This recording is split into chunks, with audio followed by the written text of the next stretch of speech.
ऐसा होता है क्या कि हम किसी से रिक्वेस्ट करें कि वो छोड़ के ना जाए और वो ना जाए? ऐसा होता है? बहुत मुश्किल है। थोड़ा सा बड़ा है बट कोऑपरेट करिएगा, मैं बहुत दिल से लिखी हूँ, ये मेरी रियल लाइफ की घटना है, स्टोरी टेलिंग टाइप का है। आप सुनिएगा। ये छोड़ के जाने और रुक जाने के ही कश्मकश पे है।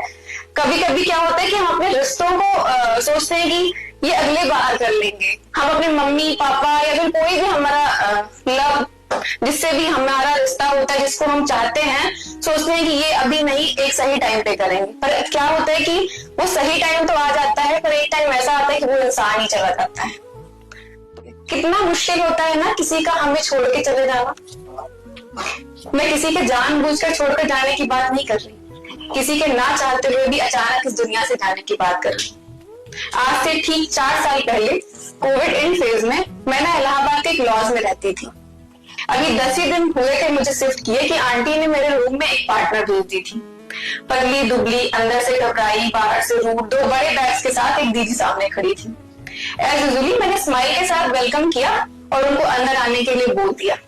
साथ ही अपनी रूम पार्टनर बनने की 3 शर्तें भी बता दिया। खाना अलग बनाएंगे, किसी का कॉल आया तो बाहर चले जाएंगे, और जब भी पढ़ने का मन किया बेझिझक लाइट जलाएंगे। वो इतनी स्ट्रेस्ड और घबराई थी कि उन्होंने झट से बोला, हम सब मैनेज कर जाएंगे। फिर अचानक से बाहर छत पर गई, किसी से परेशान होकर बात किया, फिर रूम में आई और अपना सारा सामान सेट किया। मैं बीच बीच में दोस्ती करने के लिए बोलने का ट्राई करती, वो छोटा सा जवाब देकर अपने आप काम करने लगती। 2-4 दिन ऐसे चला तो धीरे धीरे बातें करने लगी, मुझको जानी तो और बातें शेयर करने के लायक समझने लगी। फिर उन्होंने बताया कि वो घर से लड़के आई हैं बाहर पढ़ने, किसी से उनकी शादी हो जाए इसलिए सरकारी नौकर बनने। As you know what is the craze of सरकारी नौकर इन द इंडिया। किसी से उनकी शादी हो जाए इसलिए सरकारी नौकर बनने। पूछा कि भैया क्या करते हैं, तो बोल दिए अभी पढ़ रहे, बाद में बिजनेस करेंगे। हम दोनों में वो नहीं, हम सरकारी नौकर बनेंगे और फिर एक दिन धूमधाम से शादी करेंगे। धीरे धीरे साथ रहते रहते उनके सारे राज जानने लगी। वो मुझको क्यूट एंड टैलेंटेड और मैं उनको समझदार मानने लगी।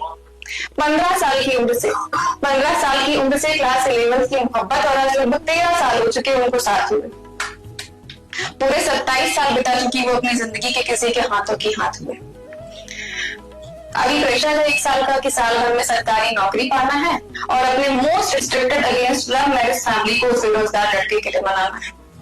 बड़ी हिम्मत है दीदी में। ऐसा मैंने पहली बार देखा था। किसी को जैसे का तैसे कैसे चुना जाता है, ये मैंने उन दीदी से सीखा था। ना तो भैया बहुत गुड लुकिंग थे, ना तो बहुत कामयाब, पर फिर भी थे उन दीदी की जिंदगी के सबसे बड़े ख्वाब। जैसे मैंने अपनी जिंदगी में हर दिन एक ऑफिसर बनने का ख्वाब बुना था, ठीक वैसे ही उन्होंने भैया को पिछले 13 साल से हर पल हर मोड़ पर चुना था।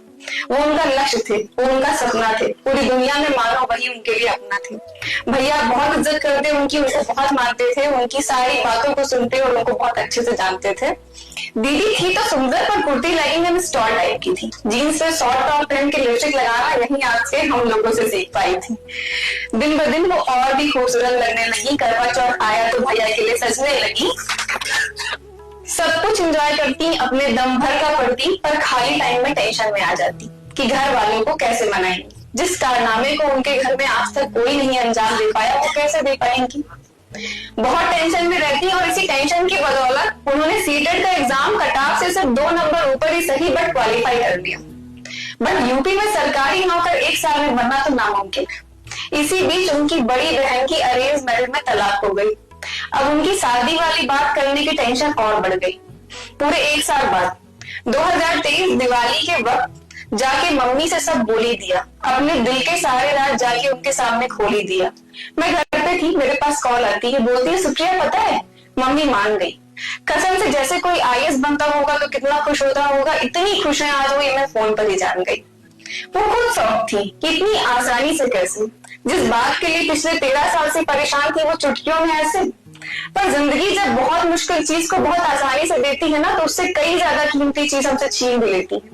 जैसा कि हम सब जानते हैं, धूप के बाद बारिश और हर बारिश में साजिश, साजिशों में लोग और लोगों में ख्वाहिश।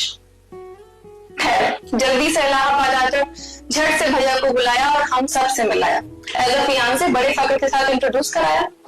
कितना सुंदर होता है ना किसी को इस तरह से चाहे जाना कि उसकी चाहत की मंजिल एक दिन शादी में तब्दील हो जाए।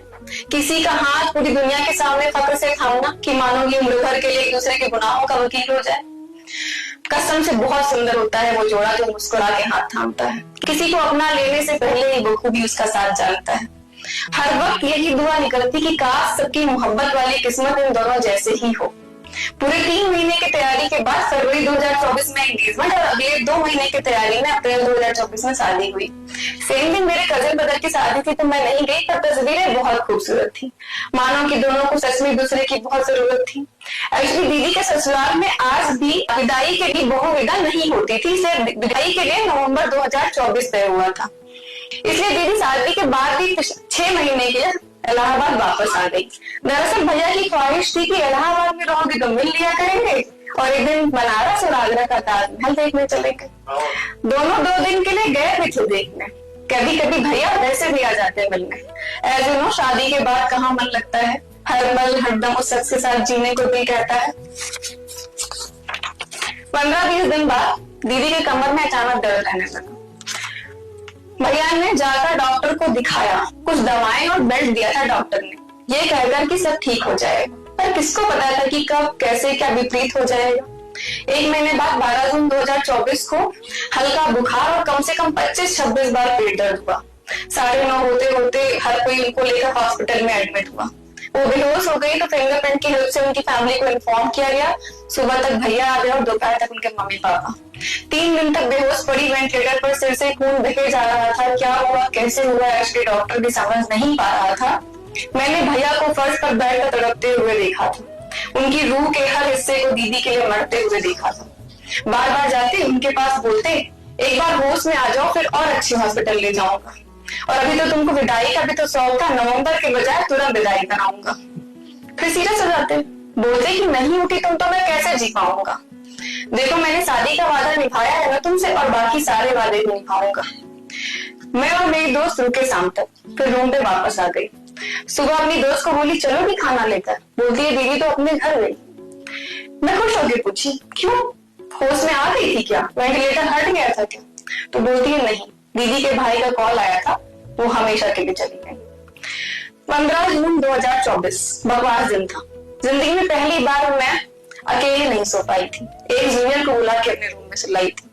कहती थी कि मुझे उनकी सुहागन बनके मरना है, पर किसको पता था कि ऐसे। कहती थी कि मुझे बस उनसे शादी करनी है, पर क्या सिर्फ 1.5 महीने के लिए। कहती थी मुझे शादी की फोटो वॉलपेपर पर लगानी है, पर क्या आखिरी वक्त में ना देख पाने के लिए। सारे नए सामान सहेज कर रखती थी कि विदाई के बाद इनके साथ कहीं जाऊंगी तो यूज करूंगी, पर कौन जाने कि कैसी विदाई और कब के लिए। जिद करके आखिर भैया ने विदाई करा ही डाली। डोली में ना सही अर्थी में ही सही उनकी आखिरी ख्वाहिश पूरी कर डाली।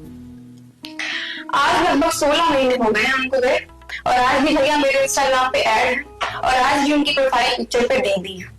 वो कहते हैं ना कि भूलना चाहता हूँ उसकी पर याद आती है, हर पल हर दम हर बार आती है, उसके झगड़े उसकी बातें उसकी हरकतें सब याद आती है। हाँ मगर उसके जाने के बाद आती है, हाँ मगर उसके जाने के बाद। कभी कभी सोचती हूँ कि क्या इन्हीं लोगों की मोहब्बत वाली किस्मत पर रश्क करती थी मैं। पर अब कहती हूँ कि अगर ऐसा बिछड़ना लिखा हो तो ऐसी किस्मत किसी को ना मिले। इस इंसान का क्या जिसने किसी लड़की को टूट कर चाहा ही था। शादी की स्टेज पे काम में बोले थे कि मैंने अपनी जिंदगी में बस तुम्हें कमाया ही था। तो सीखने समझने की बात यह है कि कभी कभी मोहब्बत को नजर लग जाती है। कोई कितना भी करीब आ जाए, मुकद्दर में लिखा है तो दूरी आ ही जाती है। खैर यकीन है कि इस दुनिया में ना सही किसी और दुनिया में सही आज भी वो उड़ता परिंदा है। वो भले ही गई हमारी दुनिया से, पर उनकी मोहब्बत की कहानी आज भी जिंदा है। उनकी मोहब्बत की कहानी आज भी जिंदा है।